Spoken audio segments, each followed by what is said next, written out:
falando sobre Brasília, porque parece que quanto mais se aproxima do recesso, todo mundo quer resolver pautar todos os assuntos pendentes no ano. E ainda tem tensão de forças entre Congresso e STF. A Câmara dos Deputados rejeitou a cassação do mandato da Carla Zambelli, condenada pelo STF a 10 anos de prisão em regime fechado e perda de mandato. E ela segue presa na Itália. Mano Ferreira, são muitos contextos aí para a gente avaliar em relação ao Congresso Nacional, né? Pois é, parece que Hugo Mota, depois de se ver encalacrado na própria fraqueza política, resolveu colocar tudo que estava pendente em pauta de uma vez só para tentar agradar todos os lados. Na prática, o que a gente está vendo com a falta de punição para deputados que claramente precisavam de punição, porque estamos falando, no caso da Carla Zambelli, de uma deputada que invadiu o Sistema Nacional de Justiça para fraudar uma decisão judicial, que contratou um hacker com dinheiro público, não qualquer hacker, o hacker da Vaza Jato, uma série de problemas. Ela que também é a mesma deputada que perseguiu um cidadão com arma em punho. Tudo isso para esta Câmara dos Deputados não é quebra de decoro. Assim como não é quebra de decoro é suficiente para perda de mandato para essa Câmara, um deputado federal achar que tem o direito de chutar a bunda de um cidadão. Então, a gente está vivendo uma situação que a classe política não se leva a sério. As instituições brasileiras não se dão ao respeito. Mas muitas pessoas também, artistas pelo menos, subiram a hashtag aí do Fica Glauber, né? Você falou do chute da bunda, mas realmente teve esse movimento e parece que surtiu efeito porque, em vez dele ser expulso, ele foi suspenso, Dias Peixoto. Eu concordo integralmente com o Mano. Eu gosto de deixar claro aqui que posicionamentos pessoais, os meus são à direita.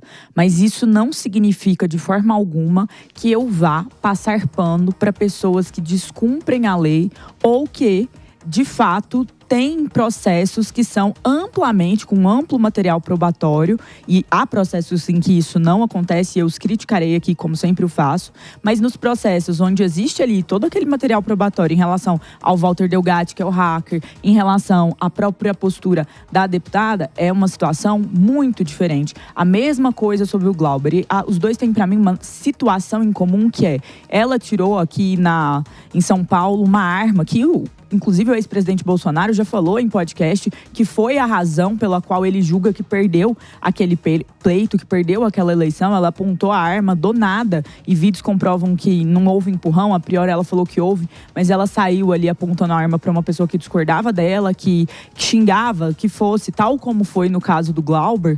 É uma situação de ofensa ao cidadão por uma discordância. O Glauber, quando ele também vai dando chutes a um opositor, um membro do MBL, também é no sentido de uma violência, de uma expulsão, de uma ausência de discurso. Para mim, ambos têm essa postura autoritária e não uma postura democrata no que tange escutar o outro, respeitar as divergências e mais, agirem com devido respeito à casa, ao que eles representam. Os dois fizeram isso na condição de deputados federais. Eu acho que o deputado federal brasileiro precisa começar a se dar o respeito, porque o respeito de quem ele representa o povo. Ele precisa começar a ter isso. E nesses casos nós vimos primeiro uma comemoração muito ampla da esquerda, no Glauber Fica, e logo em seguida uma comemoração muito ampla da direita pela situação da Carla Zambelli. Se você for olhar os votos, e eu acho que principalmente se você for olhar os votos do caso do Glauber, você vai ver que muitos do Partido Liberal, partido do ex-presidente Bolsonaro, muitas pessoas da direita apoiaram essa situação. E a impunidade, e não olhar, e não ter respeito segue. O Brasil é um circo e as decisões recentes mostram isso.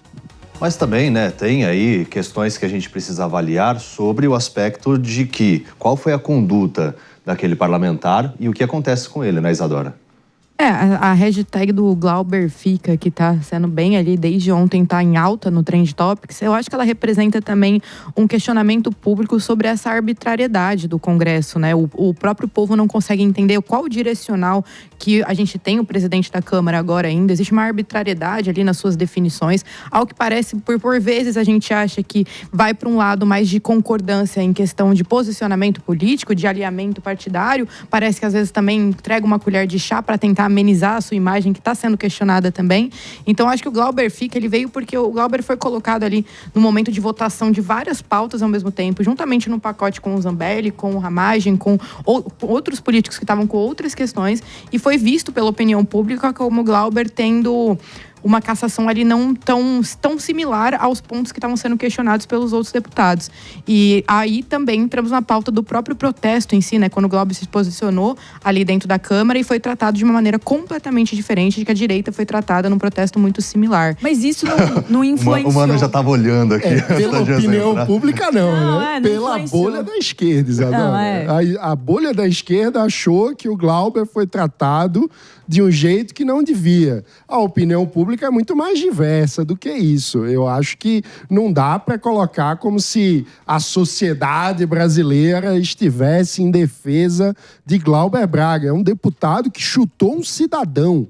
A sociedade brasileira se indigna diante disso, porque representa a assimetria de poder, representa as pessoas que acham, do alto da sua arrogância, que podem tudo porque tem um mandato. Isso, no fim das contas, é a reprodução da velha lógica brasileira do você sabe com quem está falando. Ele acha que, por ser um político, ele tem direito de agredir um cidadão. Isso é inaceitável. E a Câmara dos Deputados acabou chancelando isso, porque, afinal de contas, se rende mídia, se dá visibilidade e o máximo que acontece é uma suspensãozinha, vale a pena chutar cidadão. É isso que a Câmara está dizendo. Eu vou além.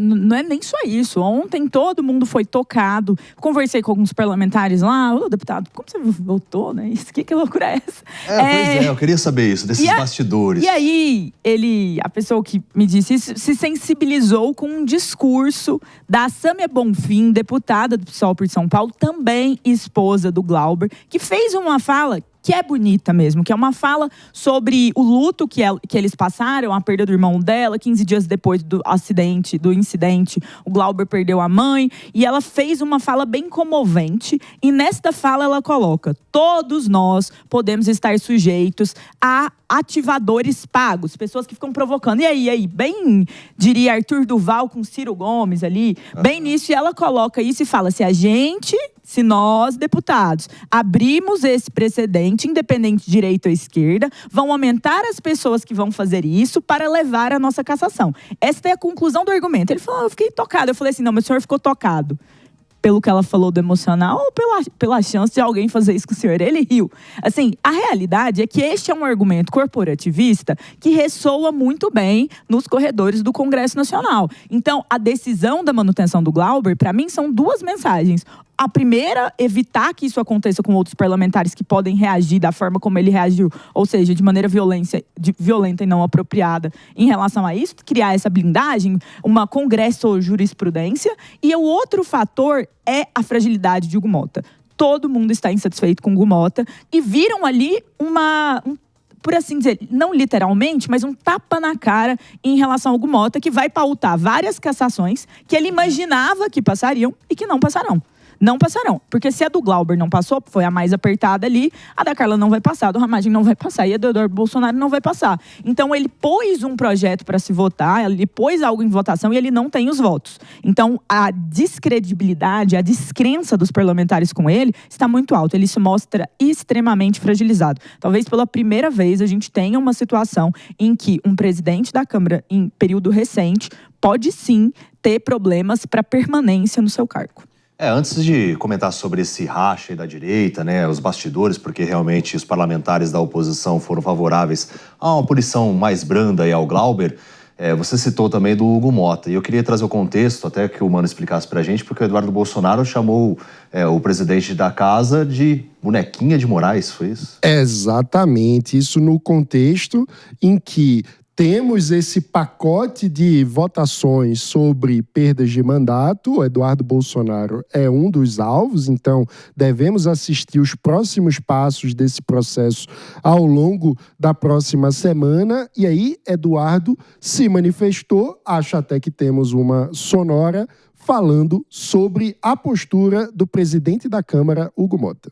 Eu vou pedir para o Lucas colocar para a gente. Escolher entre a desonra e a guerra. Você, Hugo Mota, escolheu a desonra. E ainda terá a guerra. ele já tem o número de faltas que são suficientes para a cassação do seu mandato. Eu só tenho o número de faltas suficiente para a cassação do meu mandato porque o senhor Hugo Mota não reconhece o estado de perseguição que eu sofro.